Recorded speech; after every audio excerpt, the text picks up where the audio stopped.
Baik Bapak Ibu dosen, Assalamualaikum warahmatullahi wabarakatuh. Kembali lagi dengan saya di channel saya. Nah, ini ada informasi yang eh, sedikit mengulik ya, informasi yang akan saya sampaikan, di mana mengingat di kita sebagai seorang dosen itu tidak terlepas dari hal-hal yang berkaitan dengan administrasi, sehingga banyak membebankan keseharian kita ya dalam dunia dosen. Jadi mudah-mudahan apa yang saya sampaikan ini bisa menambah semangat buat Bapak Ibu dosen, terutama untuk hal-hal yang terkait dengan peningkatan kualitas dosen maupun peningkatan jabatan akademik dosen.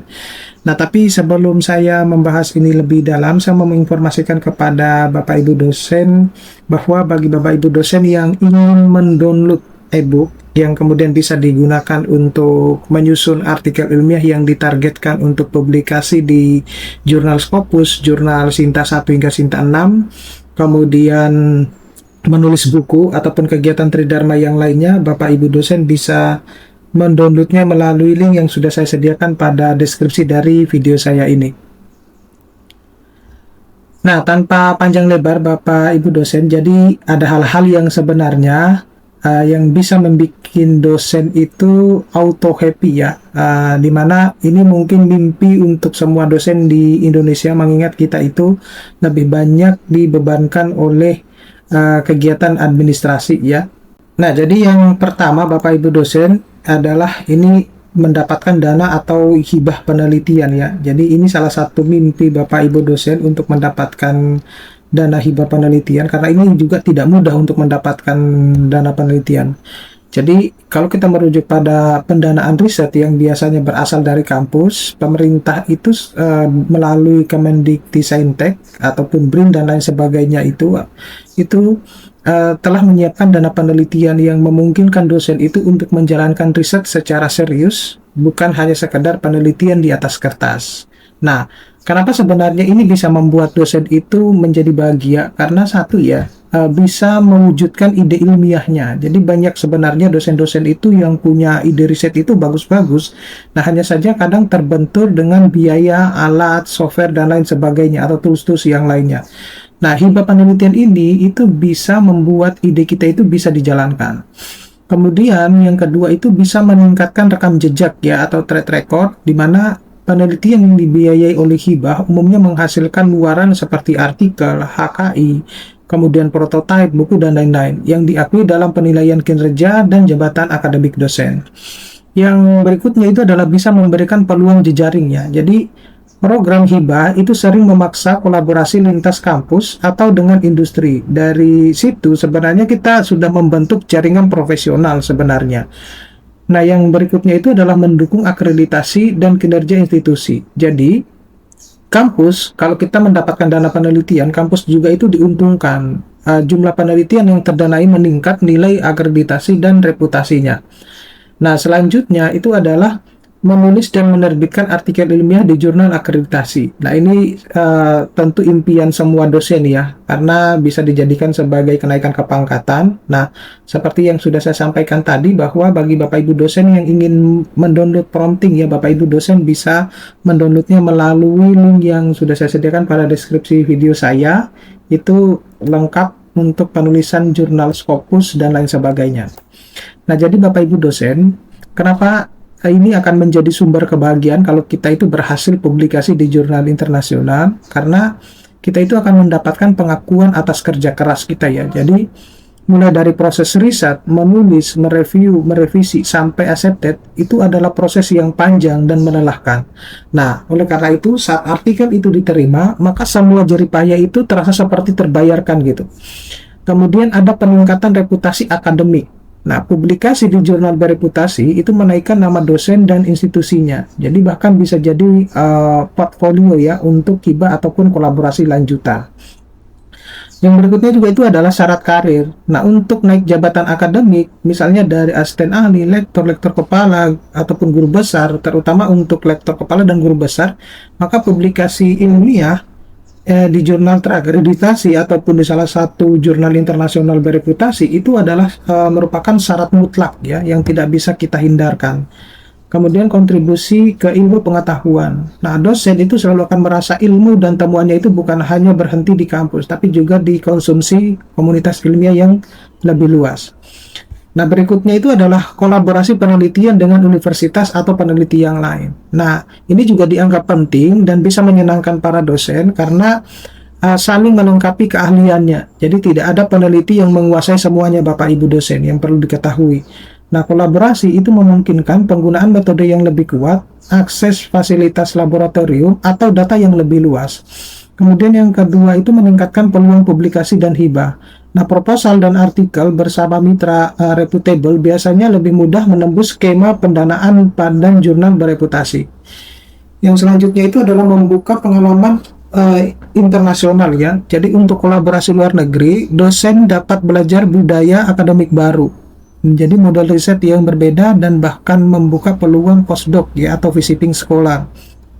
Ada juga mengurangi rasa terisolasi ya. Jadi dalam riset, kerja sendirian itu sering membuat jenuh dan buntu. Jadi kolaborasi itu membuat proses riset itu lebih hidup dan dinamis.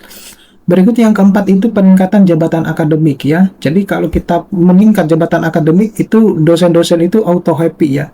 Jadi mulai dari pengakuan formal atas kapasitas keilmuan, di mana jabatan akademik adalah simbol bahwa kapasitas ilmiah dan kontribusi dosen itu diakui oleh negara dan institusi. Yang berikutnya itu adalah dampak finansial dan kesejahteraan. Jadi kenaikan jabatan biasanya diikuti oleh kenaikan gaji pokok, tunjangan dan kesempatan pendapatan tambahan, baik itu sebagai narasumber, reviewer, asesor, dan lain sebagainya. Ada juga sebagai peluang pengaruh yang lebih besar. Jadi dosen dengan jabatan tinggi itu sering dilibatkan dalam pengambilan kebijakan kampus, dewan akademik, dan tim penting lainnya. Ada juga bahwa motivasi untuk berkarya itu lebih baik. Jadi banyak dosen merasa lebih percaya diri untuk memimpin riset, menulis buku, dan menimbang mahasiswa S2 ataupun S3 setelah naik jabatan. Yang berikutnya itu adalah realisasi tunjangan kinerja ya. Ini untuk yang kelima. Ini yang ramai beberapa bulan kemarin, di mana pada akhirnya tunjangan kinerja dosen ya, terutama bagi dosen-dosen yang ada di bawah naungan Kemendikbudristek itu akhirnya terbayarkan. Nah, oleh karena itu ini dapat meningkatkan mood dari para Bapak Ibu dosen sendiri karena ada apresiasi konkret terhadap kerja. Jadi dosen yang merasa pekerjaannya mereka benar-benar dihargai itu bukan hanya secara moral tapi juga secara finansial. Kemudian mendorong budaya kinerja ya. Jadi ketika tukin jelas, transparan, dan tepat waktu, dosen itu cenderung lebih disiplin menyelesaikan tugas tridharmanya. Yang berikutnya itu adalah stabilitas ekonomi. Jadi banyak dosen, terutama yang masih muda, itu punya kebutuhan finansial, mulai dari keluarga, cicilan, studi lanjut, dan lain sebagainya, di mana tunjangan yang cair itu tepat waktu tentu akan melegakan, serta mengurangi moonlighting ya. Jadi jika tunjangan memadai, dosen tidak terlalu terbebani mencari penghasilan tambahan di luar, sehingga bisa fokus pada akademiknya. Nah, berikutnya itu adalah mendapat beasiswa untuk studi lanjut S3 ya. Jadi ini penting juga bahwa dosen yang memperoleh beasiswa untuk melanjutkan pendidikan doktoral ya, baik dalam negeri maupun luar negeri yang bersumber dari beasiswa ya, banyak sekali beasiswa itu bisa membuat dosen-dosen itu menjadi bahagia karena ada pengembangan diri akademiknya. Nah, di mana gelar doktor itu adalah jenjang tertinggi pendidikan formal dan menjadi titik utama untuk berkarir sampai guru besar. Nah, ada juga peningkatan keahlian dan jejaring. Nah, studi S3 itu biasanya membuat dosen itu punya keahlian riset lebih tajam serta jaringan internasional yang kuat. Ada juga bisa membuat akses ke posisi strategis. Jadi banyak posisi kepemimpinan akademik mulai dari dekan, rektor, kepala pusat studi itu mensyaratkan minimal doktor. Serta bisa mengurangi beban biaya pribadi. Tanpa beasiswa, studi S3 itu sangat mahal dan menguras finansial. Jadi beasiswa itu membuat dosen itu bisa lebih fokus belajar tanpa pusing memikirkan biayanya.